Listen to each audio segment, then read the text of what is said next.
Welcome to the Deep Dive, where we take the source material, analyze the data, and just cut straight through all the noise. Today, we are tackling the biggest, most explosive question in Formula One. Has the cliff finally arrived for Lewis Hamilton? We've got the articles, we've got the research, and frankly, we have the hard data on his first year at Ferrari. And, the sources we've looked at, they really don't leave much room for doubt. The immediate verdict from the numbers is pretty stark. Lewis Hamilton's first year at Ferrari has been, very bad. And this is coming right off a really tough 2024 season with George Russell. Exactly. But this year, 2025, the data points to a clear, the sources call it a paliza, a beatdown from Charles LECLERC. So our mission today is to separate the data from the opinions. We're going to look at the numbers and answer definitively. Is this the twilight of his career? Let's get into it. Before we just dive into the stats, I think we have to acknowledge the courage of the move itself. You have to applaud the bravery. You really do. At almost 40 years old, he leaves his total comfort zone at Mercedes to go to Ferrari, which the sources describe as the closest thing to a circus in Formula One. Right, and he's not just driving a red car. He chose to go up against Charles LECLERC, a driver the material calls a beast, who has been dug into that team since 2019. Yeah. It was a massive gamble with his entire reputation, all for that 8th title, that bravery. It's there. It is, but the question becomes, was it brave or was it just reckless? Because despite how admirable the attempt was, the data is cold. He was handed a severe beating in qualifying and, maybe even worse, in the races on Sunday. Okay, let's start breaking that down. Let's get into the qualifying numbers. This is where it gets staggering. What was the final head-to-head score? The final qualifying score was 19-5 in favor of Charles LECLERC. 19-5. Just let that sink in for a second. We're talking about Lewis Hamilton, the man with 104 pole positions. The record holder. Yeah, one of the greatest one-lap drivers ever. A 19-5 gap. It's an abysmal difference. And what's really worrying is how it developed. He actually started the year okay, didn't he? I remember he was only about 2/10 off in Australia. He won the sprint in China. And it looked like he was adapting. It did. There was that initial promise. But then after Japan, the gaps just started to get bigger and bigger. What did the sources say about those time gaps? They're just jarring, especially early on. Look at Bahrain, where they do all the preseason testing. You'd expect it to be close. Right. LECLERC was nearly 0.6 of a second faster. And then in Saudi Arabia, Over half a second. So this isn't just a scruffy lap here or there. No. This is a massive, sustained pace deficit on Saturdays. Okay, now let's talk about the second half of the season. Because after they tried That magical rear suspension in Belgium, his whole year just went into a free fall. that's when it gets historic, and not in a good way. Belgium and Hungary were disasters. And then you get to the end of the season and you see something we have never, ever associated with Hamilton. 3 consecutive Q1 exits. Las Vegas, Qatar, and Abu Dhabi. And it wasn't just a bad run, it actually set a record. A very unfortunate one. He set a record for a Ferrari driver with 3 consecutive Q1 eliminations. Now, let's put that in context. He had 4 Q1 exits in this one single year. The sources draw this really sharp comparison to Fernando Alonso. In his entire 5-year career at Ferrari, he had 3 Q1 exits total. Hamilton had 4 in one season. Wait, let's go with that. 5 years versus one season. That is the very definition of a qualifying collapse. You're watching The Deep Dive, and if you're watching this on YouTube, welcome to DRS Zone. Don't forget to subscribe for more F1 content like this. Okay, so Saturday was a disaster. But Hamilton's whole career has been defined by the Sunday salvage, right? Turning a bad third spot into a great result. Did he manage to do that this year? No. And that's maybe the most devastating part. That Sunday salvage was just gone.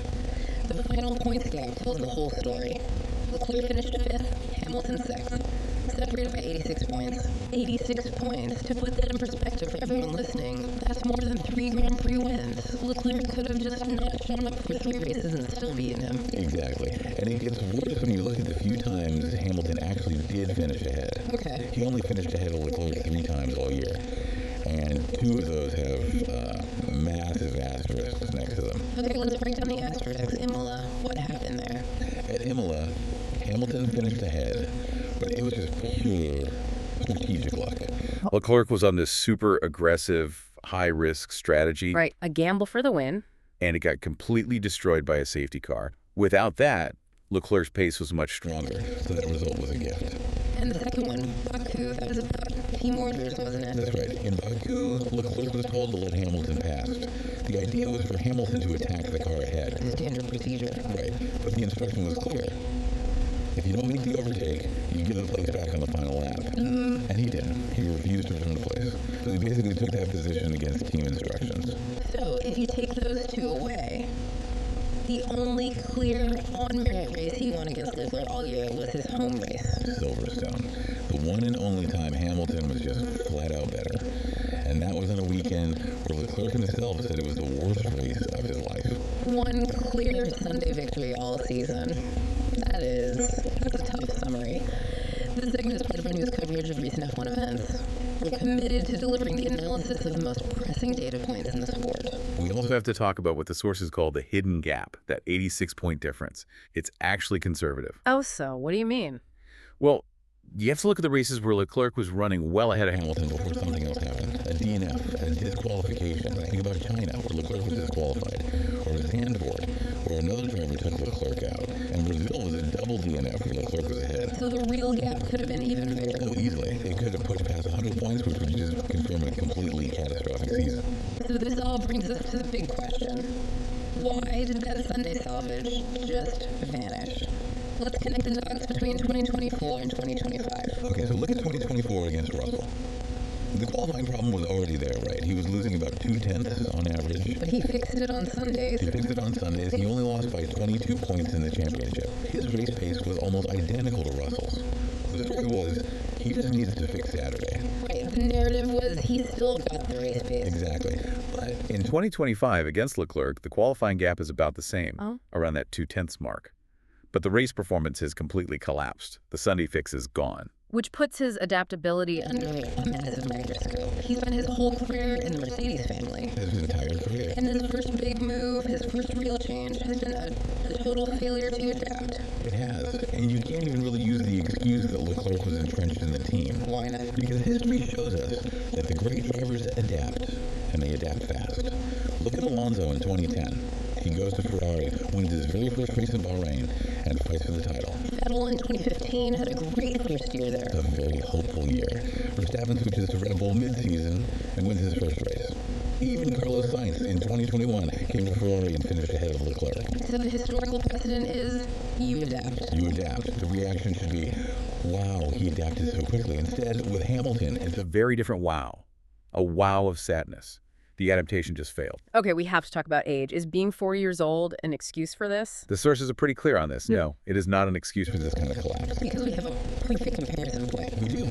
Fernando Alonso, at 41 years old in 2023, was delivering masterpieces for Aston Martin. Podiums, brilliant race. He was incredible. Hamilton ending the year with 0 podiums, 86 points behind his teammate who got 7. You can't blame age for that. So the pattern is clear. The qualifying deficit against two top-tier teammates, Russell and LECLERC, over 2 years. It points to a real decline in raw speed. I think so. And there's a really strong argument that it's been made so much worse by these ground effect cars. The 2022 regulations. Yes. He never truly mastered this generation of car.